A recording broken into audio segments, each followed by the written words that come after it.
Indewo. Indewo no. So, just so you all know, in case you didn't notice, I'm Black, okay? I'm also a Southerner, and I also identify as Nigerian American. I have very deep ancestry here in North Carolina. My mom is from here.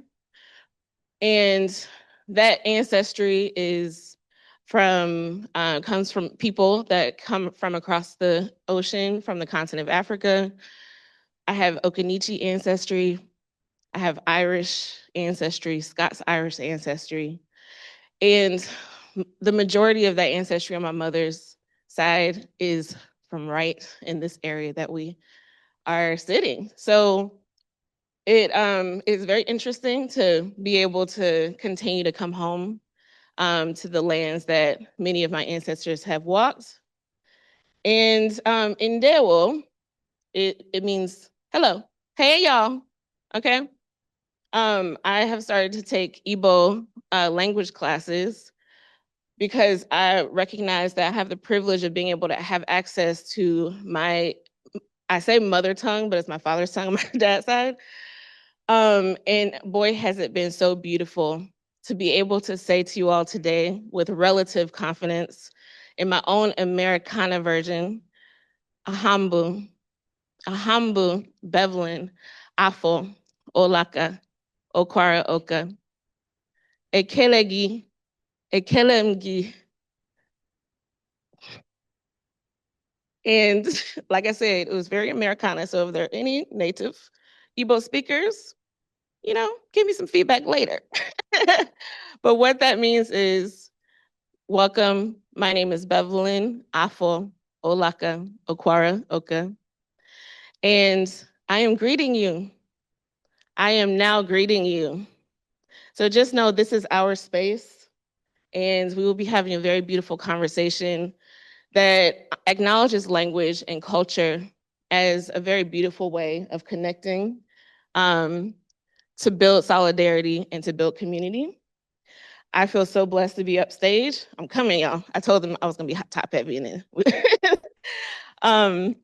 And one of the things that I've noticed in my own body, my own visceral body learning Igbo is, first of all, I got a lot of ego, y'all. It is so difficult making mistakes and doing the wrong thing when it comes to something as vulnerable as something that was taken away from so many people and continues to be.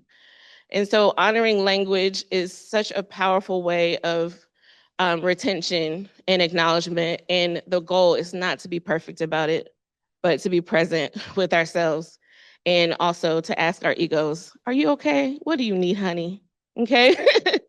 And the last thing I will say about learning Igbo is that my language is so deeply intertwined and interwoven with spirit, with land, with an acknowledgement of the people around us and the systems that we create to stay connected with one another and to stay connected to the land. And so there's an invitation generally during this conference to honor our languages and honor our culture, honor the diversity of perspectives, and have equitable process around that honoring, because we want everybody to feel included. And I did that on purpose because they said we couldn't say DEI stuff, okay? We've been going through a lot of things, and this work is so powerful, and I just wanted to rebel real quick, okay? So without further ado, I would love to introduce our beautiful panelists that I've been able to spend some time with. I'm gonna start with Elliot Royal. Can I hear a round of applause for Elliot? So Elliot is a dedicated advocate for food access and equity. She currently serves as the executive director of the West Boulevard Neighborhood Coalition and brings over a decade of experience across academia, nonprofits, local government, and the private sector, y'all. I'm like, do you need a nap? Yo, just came in from Charlotte from another conference and was dedicated to being with us today. At the heart of Elliot's work is building relationships and creating well-being for her community, for our community. Thank you so much, Elliot. How you doing? I'm doing all right. What would you like to share? My name's Elliot Royal. I use she, her pronouns. My lineage is a Black with a capital B.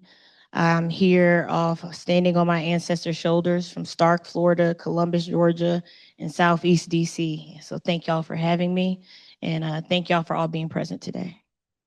Can we get a round of applause for Elliot? Thank you so much, Elliot. Next, it's also the pleasure of introducing Riri Way. Yeah, it's okay. Ring it. Riri Way carries forward a passion for immigration justice, cultural food access, and honoring Korean traditions. Her journey with Transplanting Traditions Community Farm began in 2012 alongside her parents, Zari and Lion Way, who are CSA farmers, by the way.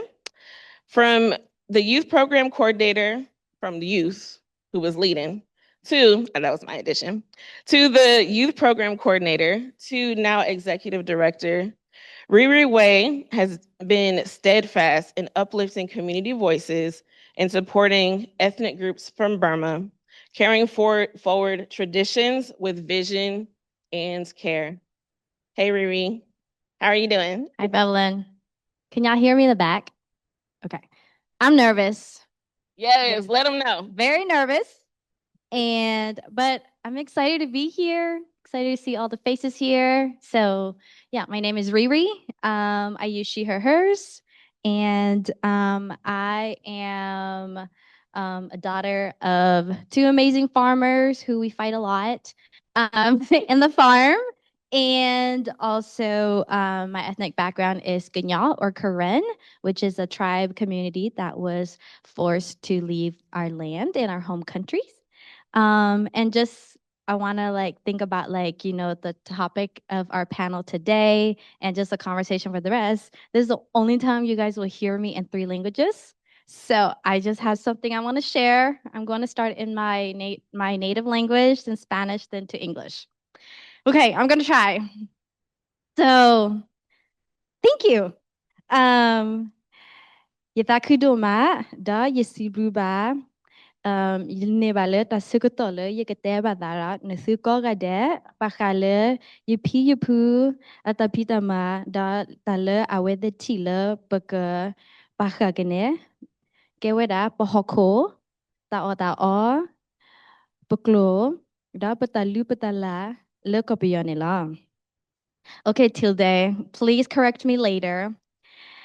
Tengo la suerte de poder hablar y compartir con ustedes toda la sabiduría que mis antepasados lucharon por preservar, que son la tierra, la comida, el idioma y la cultura de Burma. Blessing. I am blessed to be speaking and sharing the wisdom of my ancestors and what they fought for and work that they work to preserve, which are our land, food, language, and culture from Burma. Can we give it up for Riri? 1, 2, 3 languages on the stage today. Thank you so much. I had the pleasure of seeing Riri in a Spanish-speaking country in Mexico. And I've known her for a very long time, and she kept it. I had no idea she could understand Spanish so well. I would have, and it took me through half the trip. And I was like, wait a minute, I could have been asking you. Beautiful. Thank you so much. All right. And last but certainly not least, I would love to introduce Amy Elkins. Amy Elkins grew up in the small farming community of Moss Hill, North Carolina, where she worked summers in crops like blueberry and tobacco with migrant and seasonal farm worker friends. From those roots, Amy became a co-founder of NC Field. Okay, can I hear it for NC Field, please? And today coordinates the Sembrado Salud program, expanding its capacity since 2020. She's also a certified community health worker and is pursuing a degree in public health and human services. And she is carrying forward her commitment to farm worker families and communities. How are you doing, Amy? I'm doing well today. I am a little nervous as well. I do want to share a little bit about my background. I'm originally from West Virginia, from the coal fields of West Virginia. And my ancestors immigrated from Scotland and Ireland. My mother learned Spanish when she was in high school as a foreign exchange student. Cuando tuve 7 años, nos vinimos a vivir aquí a Carolina del Norte, donde la comunidad latina nos abrazó y me enseñaron todo lo que tenía que ver con su cultura, la comida, el lenguaje, la música, todo, todo lo bonito. Y desde que llegué aquí a Carolina del Norte, esa es la cultura que conozco, porque nos integramos tanto en la comunidad. Mi madrina, que es de Hidalgo, México, ella ayudó a criarme desde los 7 años y fue ella quien me enseñó a hablar español. Entonces doy muchas gracias a ella y a la cultura que me ha abrazado ya por 26 años. Can we hear it for Amy? Louder, louder. So I just would love to take a moment to commend you all. It is very challenging for many to be so vulnerable, to share your stories, and to do it in front of so many people. And remember to ask for what you need. And please, everyone, send positive energy up here, okay? Because like I said, it's not easy. So thank you all so much for sharing. We're gonna now start with the panel questions. So the first question is for everyone, and we'll go in the same order: Elliot, Riri, and then Amy, please. This one's about language and culture. Language and culture carry so much wisdom. To make sure that the children in the migrant education program had what they needed. One story that really sticks out to me is one where there was a family who had an issue with fraud labor, and they had worked for 3 weeks and not been paid. And my mom went and bought food out of her pocket and brought them to the families. And we played with the children, and that memory really stuck with me. The strength, la fuerza de esta familia, la resiliencia de mi comunidad, the resilience of my community, the strength that it takes to pull through some of the adversities and barriers and things that I've seen them come through. And still continue to smile and still continue to get up and go to work every day and still continue to go to church and do the things every single day that they need to do to survive.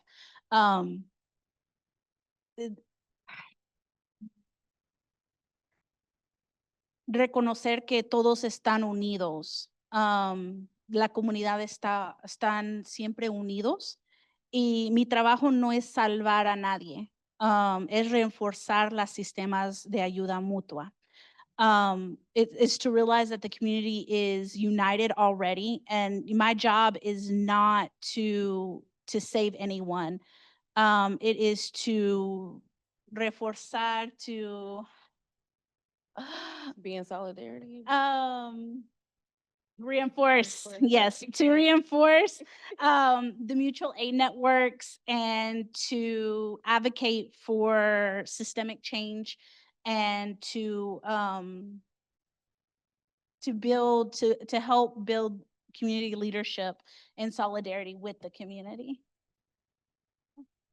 Let's hear it for Amy. Thank you, Amy. And I'm everything that's supposed to happen is supposed to happen, but you know, when I was sitting here listening to you in Spanish, I don't speak Spanish very well. I was very fine or comfortable, and where I was uncomfortable, those are spaces to look at, because so many people are in spaces and they don't necessarily speak the language that's being spoken. And it is a practice to sit and be present when a person doesn't understand. You might learn something in that level of presence. So thank you so much for speaking Spanish, and feel free to keep doing that. Like, based off of your comfort and your, yeah, what you feel empowered to do. Yeah, thank you so much, Amy. Thank you. All right, so you all are so amazing. Thank you so much.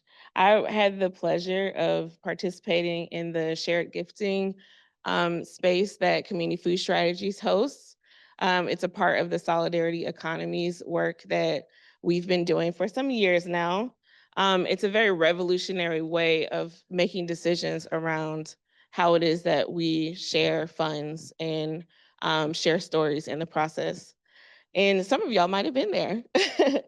And I got to meet Elliot there and hear Elliot's pitch. And the whole time I felt so grounded. I felt so seen, even though I had never been to your community. And I wanted to get involved, like, in your work, but I just wanted to be friends. I was like, this person seems really amazing. And the work that y'all are doing is so impactful. So I feel really honored to be in this space with you.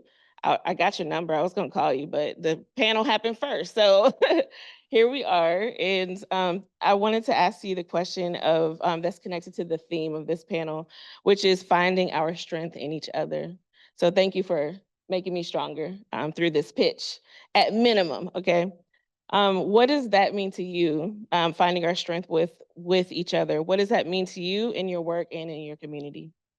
Yeah, so I think too often and historically, Black people have been told not to collaborate with each other. Colorism was something that we were introduced to that still is persistent in our community.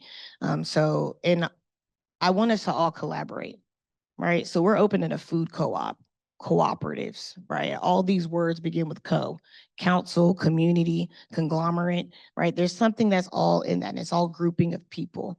So in my community, I think it's really important, and you still need to care who made the potato salad, but at the end of the day, you're all, yeah, some of y'all got that. At the end of the day, we're all in this together. And I think that's something that can't be missed. I think it's really easy for the west side of Charlotte to just sit in the disinvestments that have happened there. But deciding to go the food co-op way is not an easy route. It's a community-owned and community-led project. Where at the same time, these communities have been told that they weren't good enough. These communities have been literally put up against each other. Why our brown and Black communities have more violence? Well, Jamal Smith for American Heart Association said it best yesterday, is because they need food. So what does that turn into? That turns into me being combative against my neighbor. That turns into breaking into their car and all these other things. And if we get down to the root of it, we have to remember that we all are in this together. So with our community-owned co-op, we talk to our community a lot when it comes to focus groups. I need to know what your problems are and how that impacts the larger scheme of things. We have a strong senior population that have seen the promises, the disinvestments, have voted for the tax and transportation benefits that were supposed to come to our community and build infrastructure that still haven't. So trust, right? Even though we're here as community representation, they still have to trust us because that trust was broken so many times before. So the first step is acknowledging the past, right? Not over promising the future, but promising to do it in hand with them. And that's something that has to really be a part of community work. You can't just come into someone's community and assume because you've got a nonprofit and a good idea that they're going to respect and want you there. You have to be in the thick of it with them. And that means walking down the street with my community. That means if a young man came to one of our events and said, "Hey, I see y'all giving out food tickets. Can I get one?" I said, "Well, did you volunteer?" He said, no. I said, well, will you come volunteer at the farm with me next Saturday? He said, yeah. I gave him $20. He went and bought food for his whole family, I found out. And then he came back and volunteered on Saturday, right? So it's how do you show these younger generations that, that's camaraderie that they might not be experiencing at home. We all have to love on each other because we don't know the last time somebody did.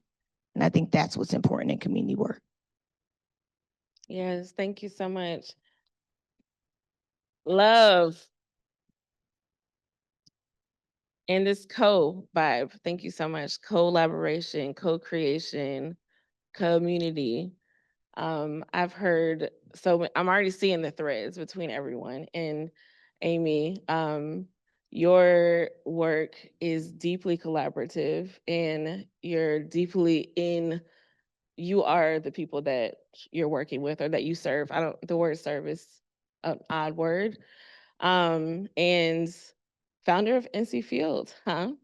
So one of the things I always share when I share my story as it connects to food systems work, justice, and my purpose work is that I came into this work following the youth. And the youth that were around me told me what they wanted and what they needed. And I started doing research and followed the youth into food systems, not knowing that, a decade later, this is still my home. And the Food Youth Initiative is a network of folks, and Poder Juvenil Campesino is a part of that network. They hired me. So I always say that they literally were on my hiring committee to be the Food Youth Initiative coordinator. And I remember the road trips to Pink Hill and listening to youth share their personal lived experience, that essentially, again, coming into food systems as a newcomer, as a systems thinker, but never thinking about food critically, I was able to learn in real time from the stories of these youth. And the level of awareness that that was gifted to me through youth of Poder Juvenil Campesino and Transplant Traditions and other spaces, but we talking about Poder Juvenil Campesino, definitely shifted my strategy and my approach to how it is that I want to show up in the world. And I had no idea that I would be sitting on this panel with the founder of NC Field, that hosts, co-founder, again, of NC Field. And so it is an honor to be a part of your legacy. And I would love to hear how community, I'm sorry, I was in there. I would love to hear about your work as it connects to finding your strength in each other. So as you were talking, something came to mind. And when we started the program, Sembrando Salud, the program was created because 2 of the parents in the youth group passed away due to health issues. And the youth group was communicating actively, there's no access, there's no resources for health, for food, for social determinants of health. And if there is access, we don't know about it. It's not in our language, it's not accessible. And so I want to bring it back around to food, because there was that is a similar process that we utilize within all of our programs, and that is community feedback first. So if the community doesn't need it, we don't do it, right? In 2020, 2021, in the midst of the pandemic, food scarcity was at just heights that we had never seen before. If it was bad before the pandemic, it was much, much worse during the pandemic. We didn't have access to a lot of the DHHS food boxes that were being delivered to people who didn't have transportation, even though our community was picking the crops that everybody else was putting on their tables. They did not allow us to sign people up for that food. Cultural dignity, it was a huge part as well. We needed food that wasn't just, packaged ramen noodles. They needed culturally healthy food that was culturally appropriate for our community. So we started in solidarity. We first attempted to reach out to the North Carolina Food Bank, and we weren't that successful. And so we reached out to our allies, and with the help of our allies, we were able to make that connection with the North Carolina Food Bank, and we were able to start large-scale food drives with culturally relevant food in Eastern North Carolina, serving 300 to 500 families once a month between October and April. And yeah, I lost my train of thought. But You were talking about solidarity. I was talking about solidarity.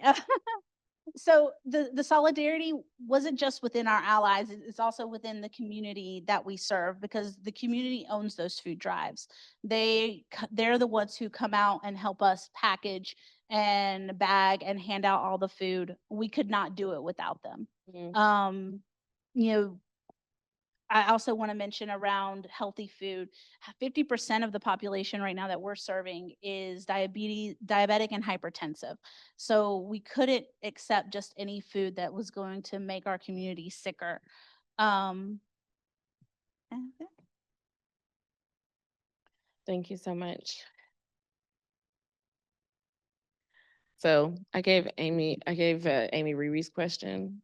We're not aiming for perfection here, but I would love it if you don't mind answering this question, Riri, which is solidarity that we were just talking about is powerful, but it can look different in practice. So do you mind sharing a time when solidarity and resources supported you in creating a powerful impact in your community? Yeah. Good question. Think for me, I will pivot in a way where what does resource sharings and solidarity looks like? And when I'm thinking about that question, it feels too much, but when I really like hone down onto it, what is the one word that really was like speaking to my soul and my spirit? And that word is love.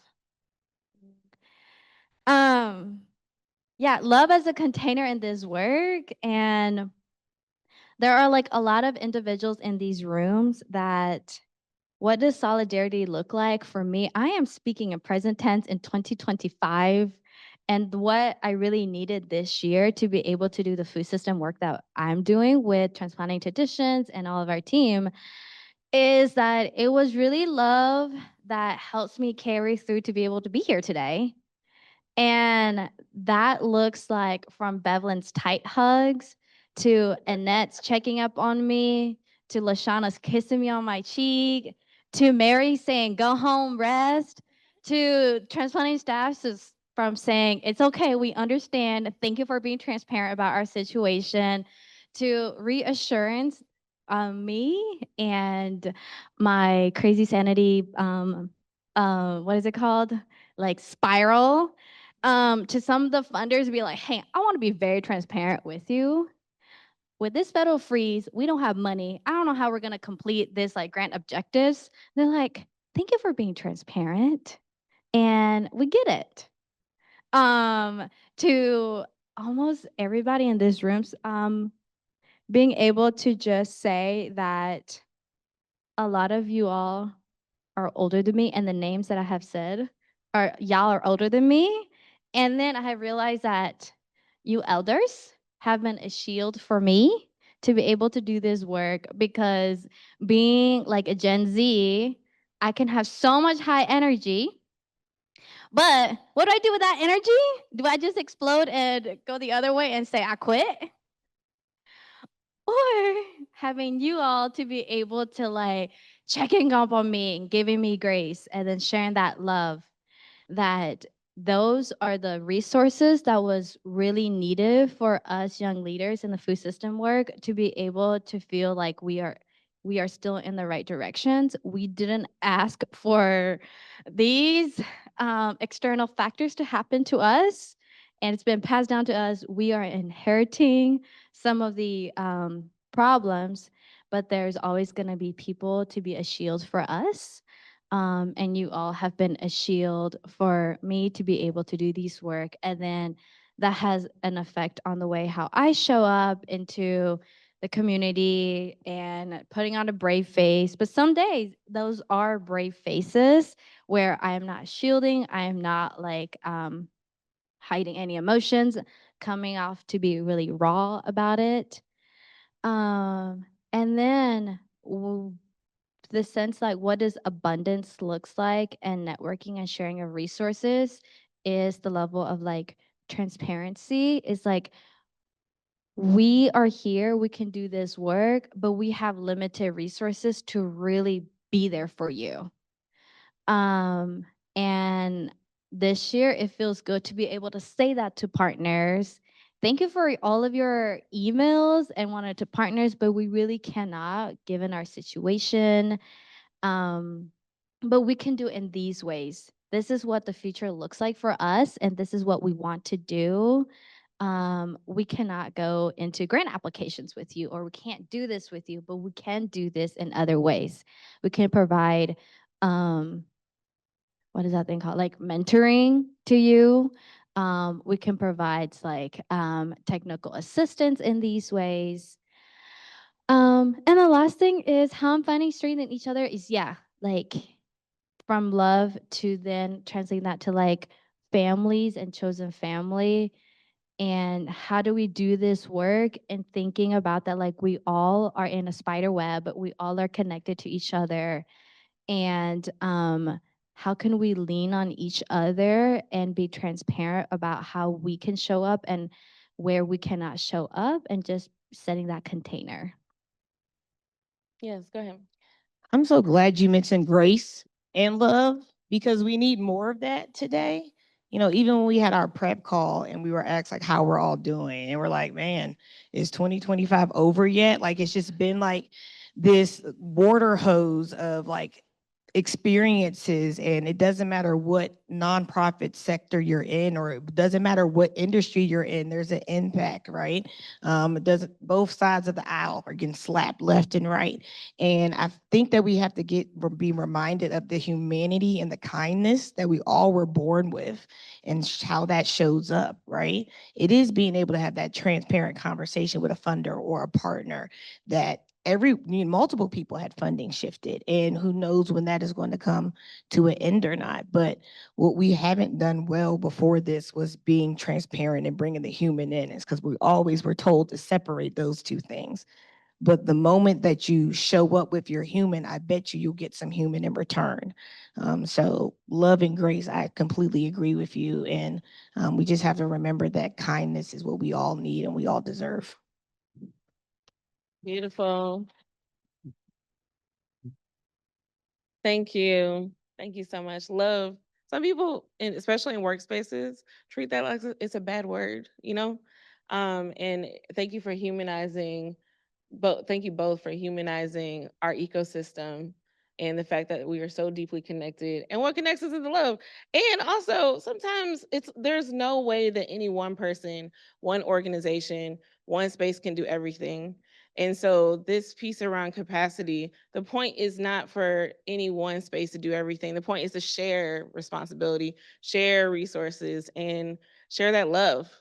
And I have to just proclaim that I very much love Riri Wade so much. I've known her since she was a little one, little 13-year-old with booty shorts, y'all. She used to ride bike across country and showed us, the calves and the she showed her work. And also was on the hiring committee. And the thing is, it's been really beautiful being able to witness you go from, I don't know what we talking about, I'm tired, like, to running the spaces or collaboratively and with so much grace. So thank you for being a part of my ecosystem, all of you. Did you want to say anything else, Ellie, about solidarity and resource sharing? Yeah, another one is that our brains, our intellectual like capacity is a resource you can share. So in our corridor, we have a lot of collaborative opportunities with some other partners.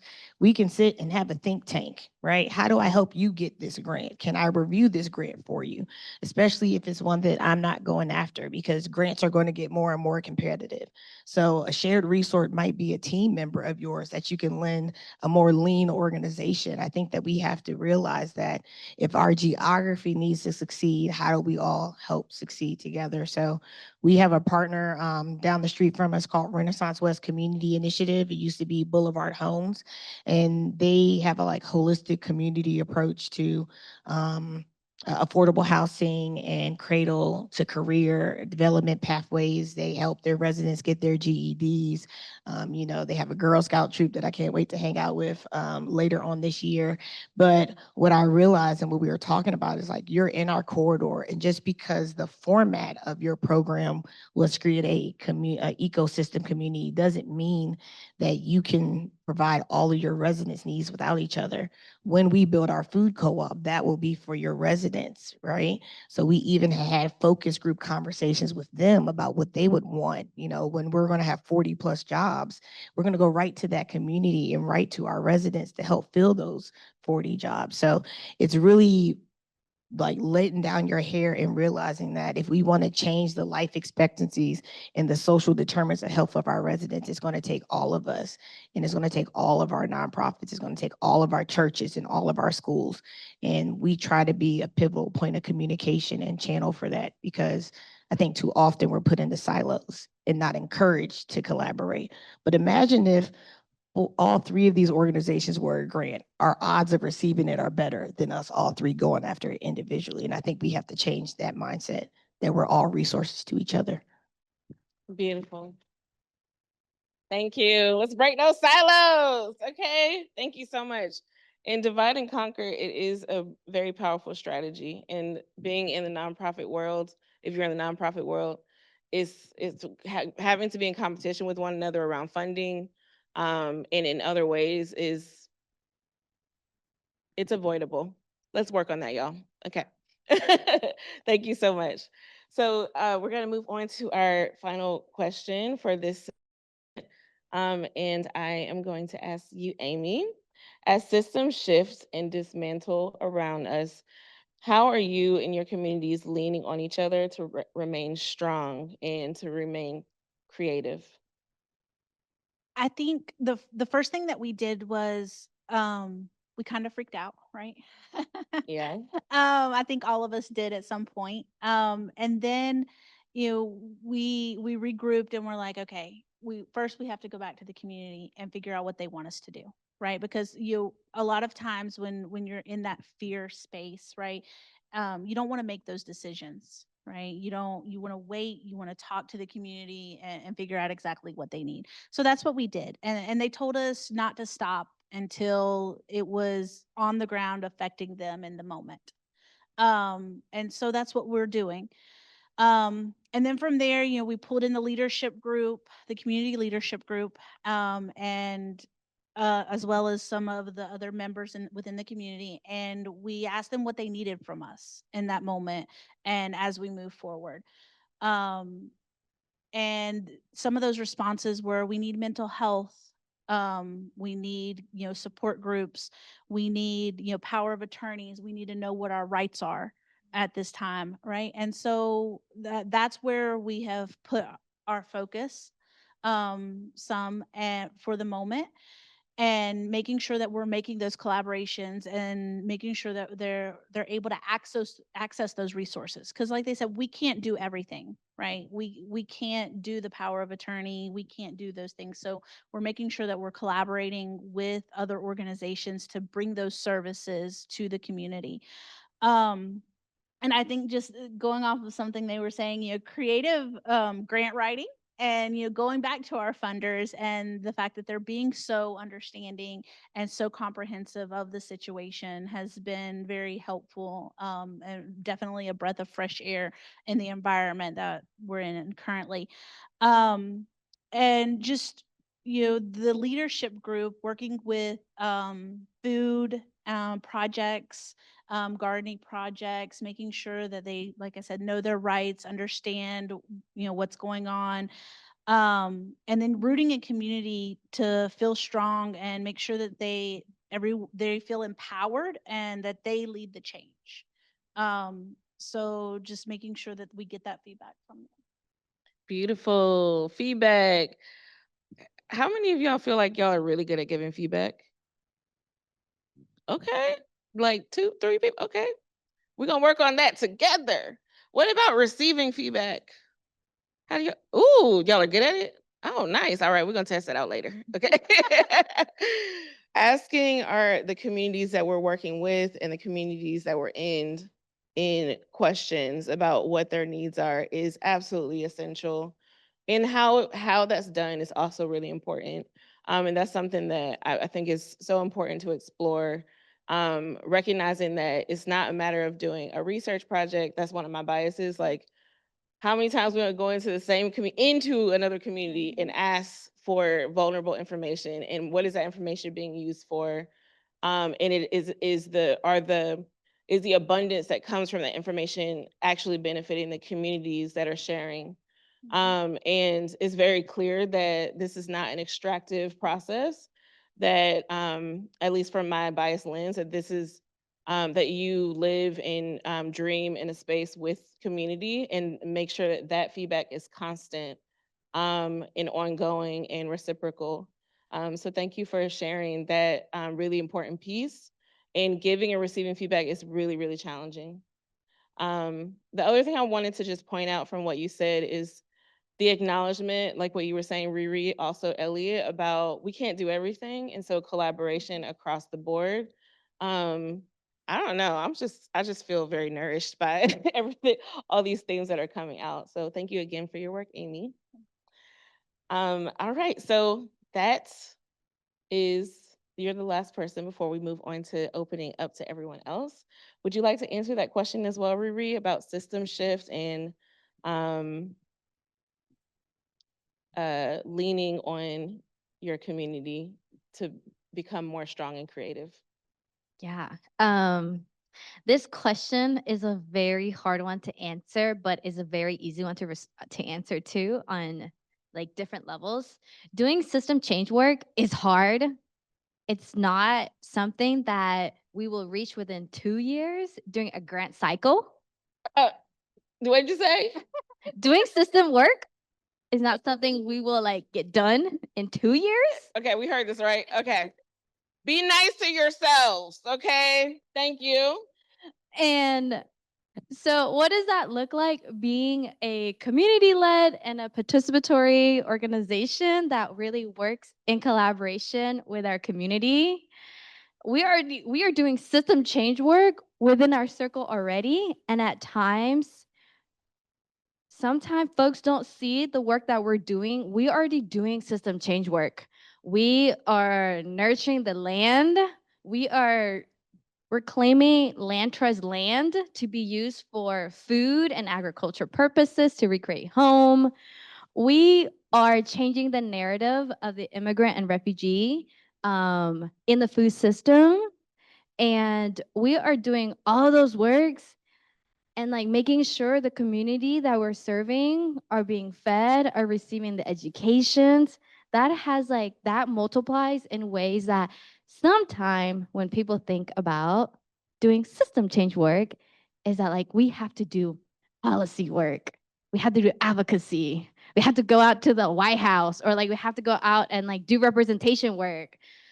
Look, that has been hard for me to even think about in that web, when really the web of work and the system change work we're doing is from the community, is from like the grassroots level.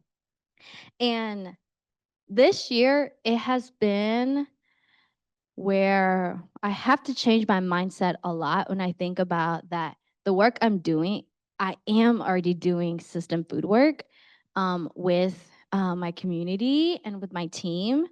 And the external factors like the shifting in the politics and all of that has an impact on our work.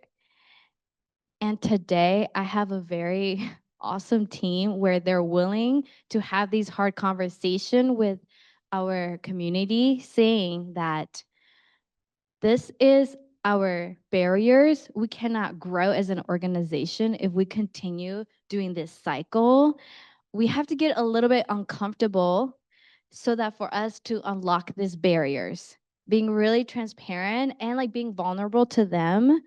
And honestly, it has been an emotional roller coaster, but it has been a good one to be able to really show them and for them to be like very understanding to us that like, oh, that makes sense. We have been codependent to you all in so many years, in so many ways. We have gained enough knowledge to grow. We have all the skills to grow. Now, how can we like do this collectively to grow in our own where there isn't so much reliance on a nonprofit? Sometimes us as a nonprofit, we are gatekeepers to community growth. And this year, like being able to be real and raw, our team being able to do this really hard work, it's showing them the numbers, showing them the barriers. It has at the same time been a very like transformative process for me. I'm not sure about my team in the back. Shout out TTCO. Yeah, that I really have them as comrades and like we all have each other in this process, like being to cry on each other's shoulder. And yeah, we are doing like our own also like nervous system change work to like the community piece that it has really been meaningful. And I really see the the word again, the system changing work in our ecosystem on a grassroots level. Beautiful. But even your nonprofit or nonprofits existing is the first part of the system change work, right? You know, I think that we often think that, okay, we have this is an actual act that we have to do. The nonprofit's mission, framework, or strategy is the first step of system change work, right? To just even exist because you saw a gap that you wanted to address. I think that we try to measure our day-to-day activities and KPIs as if that is the system change work. We're getting up every day and going into the fight is part of it, because your communities are empowered by seeing you. So don't forget that you just even in your seat are part of the system change. Yeah. Thank you for uplifting that, Elliot, because something I also has been a reflection for me is that our organization, we're one of like the very few refugee and community led food system work in North Carolina that the type of services and education we provide is in multi-language. So workshops and classes are being taught in Ganyal, Burmese, sometimes Chin, and even Spanish. And we train up the community to be able to be in that position to learn how to develop curriculums and then teach them in the indigenous languages of the people.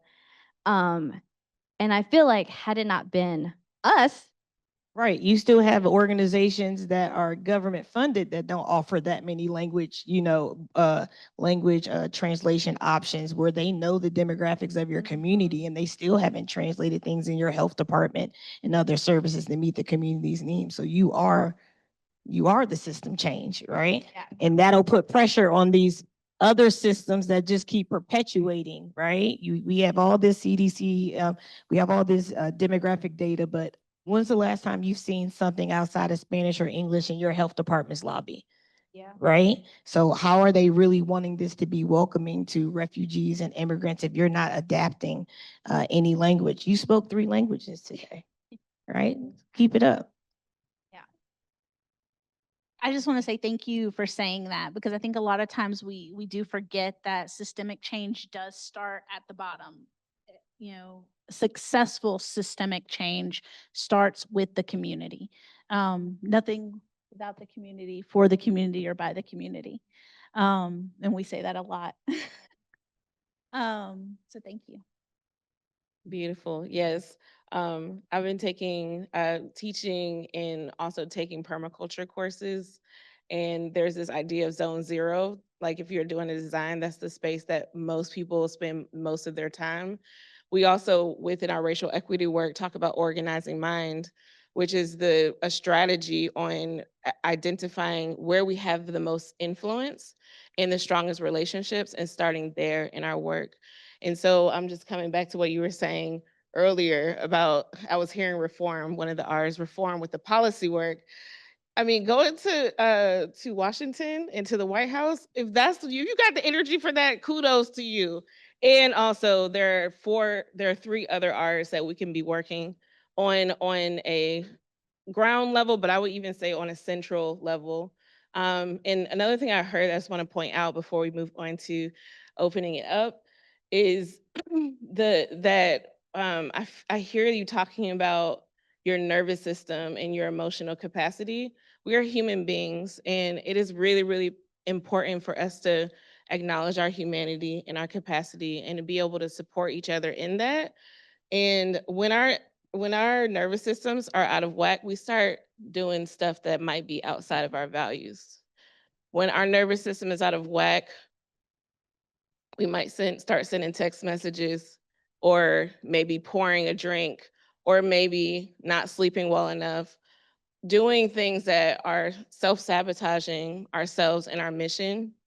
And so it is really a powerful strategy and stance to acknowledge the importance of us taking care of ourselves as we're doing this work, and assessing where do we have the most amount of influence and working from there. Um, in having faith, I journey to say faith that is the systemic work, that impact in that nucleus or in that zone 0 or zone 1 can have a great impact on DC and stuff.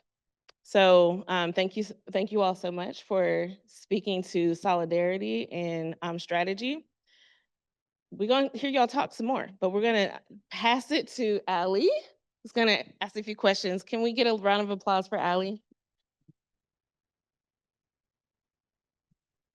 Is this on? Okay, there we go. We've had some great questions pop up, and I think we have time for maybe one response from everyone. So if you asked your question and it's not going to be directly responded to right now, I encourage you to directly message people, our panelists, and bring them into those spaces.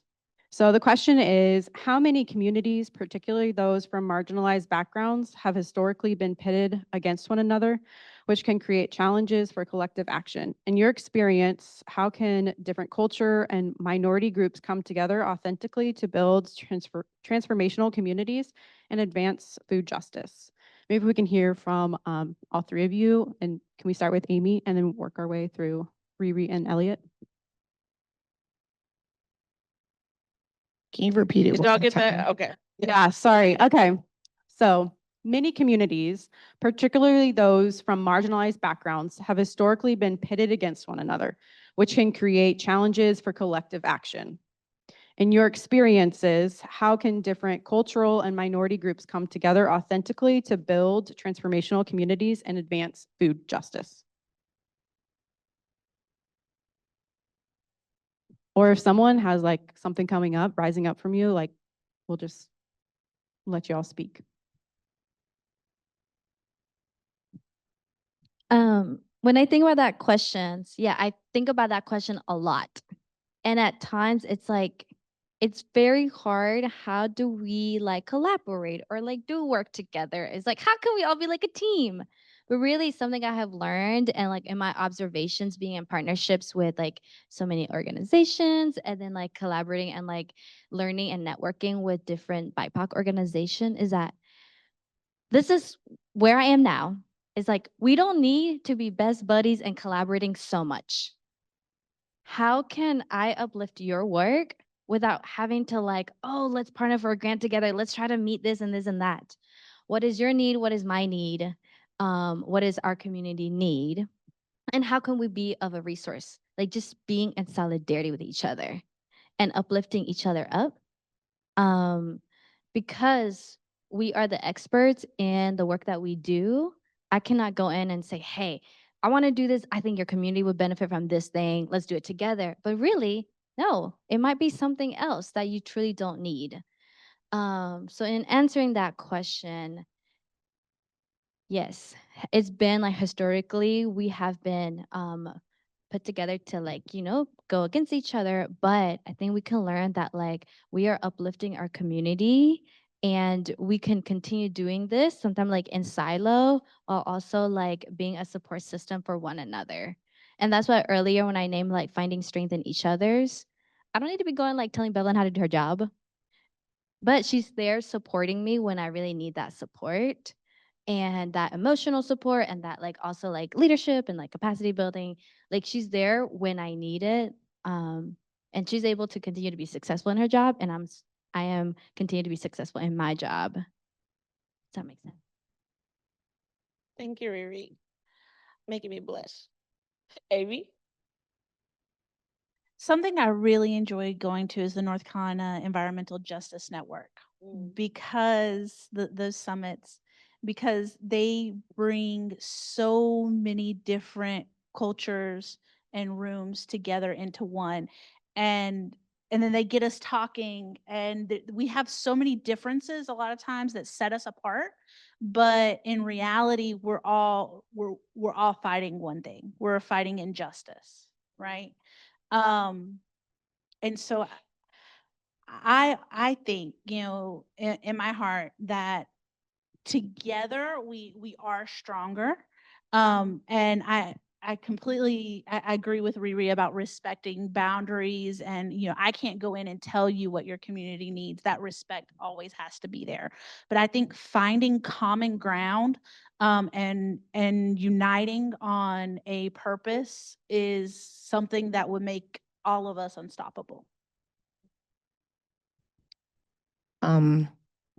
When we found out from census data that we had a growing Hispanic population, it wasn't for us to figure out how do we meet the Hispanic community. It's like, what organizations can we bring into our community to help support? So like the El Salvadorian consulate is off of West Boulevard. We partner with a Hispanic organization called Despierta. So it was like, we don't have to think about how we can solve all of this. What other organizations can we bring or introduce to our community as that population grows? And I think that's one of the most important things. Your nonprofit doesn't have to have mission creep. You don't have to start serving a community that wasn't in your realm before. Share the experience, because that will serve your community better than you trying to make an initiative, right? Like, there's someone already doing the work, invite them in there, because you don't know what other doors they may open for you too.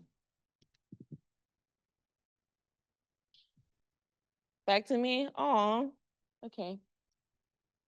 I wasn't ready. Thank y'all so much. Thank y'all so much. So we have one final question. And just take it however you want to take it. I would like to invite you all to offer any final words of encouragement, any wisdom from your culture, from your perspective. And that'll be our closing for today.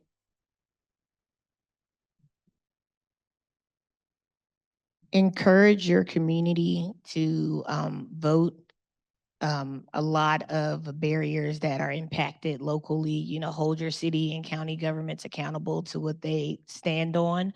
Where none of us are able to lobby, but you can also be a place to provide information. We have a corridor-wide meeting where we invite different panelists from different government departments. So last January, we had a transportation conversation. So we invited NC DOT, CATS, which is our bus system in the airport.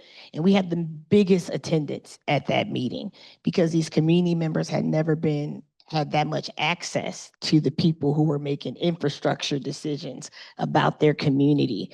One of the gentlemen came down from Raleigh, and he was talking like, oh, BD 612.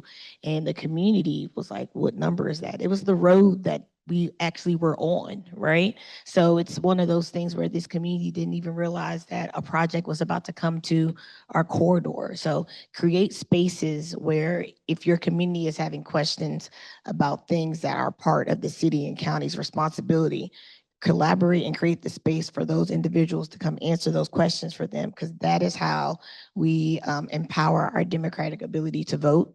That's a right of yours, but some folks just don't have access to the information. So how can you be a conduit to that information to your community is very priceless, and that will impact your nonprofits and what funding your district gets too. So educate them as much as possible on more than just your cause, and they will push your cause up as well.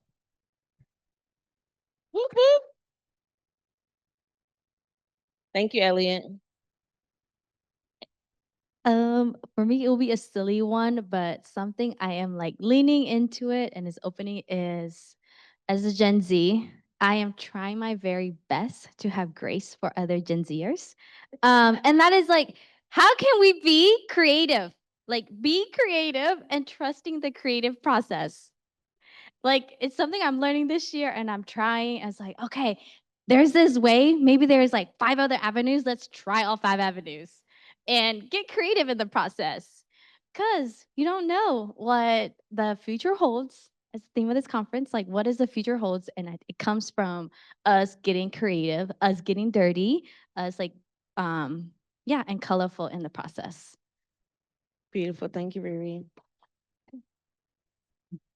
Shout out to the Gen Zers out in the crowd. So I have a quote, and I'm going to say it in Spanish first. Como dijo César Chávez, la lucha siempre ha sido por la gente. Cuando la comunidad manda, el cambio perdura. As César Chavez said, the fight has always been for the people. When the community leads, the change lasts. And collective strength stays rooted in the community. It's led by the community and for the community. If we don't start with the community, then the change isn't reflective of what the community needs. Can we have a round of applause for this beautiful panel? One final question. How can these folks stay in touch with you? What's the best way of getting in touch with you and your organization? Yeah, Instagram has really been going really good for us. Three Sisters Market Instagram is the letter 3 SMCLT. Shout out to our marketing interns. That's a great way to keep up with our food co-op project. And then our West Boulevard Instagram is another good way, but you also can check out our website, www.westblvdnc.org, and join our newsletter. Beautiful. I can't wait to shop at the co-op. Thank you so much. Go onto our website, transplanteditions.org. There's a lot of information how you can support us. And one of the ways is like supporting the farmers directly by signing up for their CSAs or going to one of the farmers market they're attending. Email us at info@transplanteditions.org. Yeah, or sometimes just text me. I think my number is online. My work number is online. Yeah. Beautiful. Thank you, Riri. For us, definitely visit our website. It's www.ncfield.org. Melissa does our newsletters and they are beautiful. Please go take a look at them. And also our food advocacy video with Yesenia. So those are definitely 2 key things that you have to visit on our website. And I think we also have an inquiry button on there. And if not, definitely email. Wonderful. Can we give our panelists a round of applause? Wasn't that amazing? Y'all are incredible. Thank you all so much for listening. And I am going to pass it back to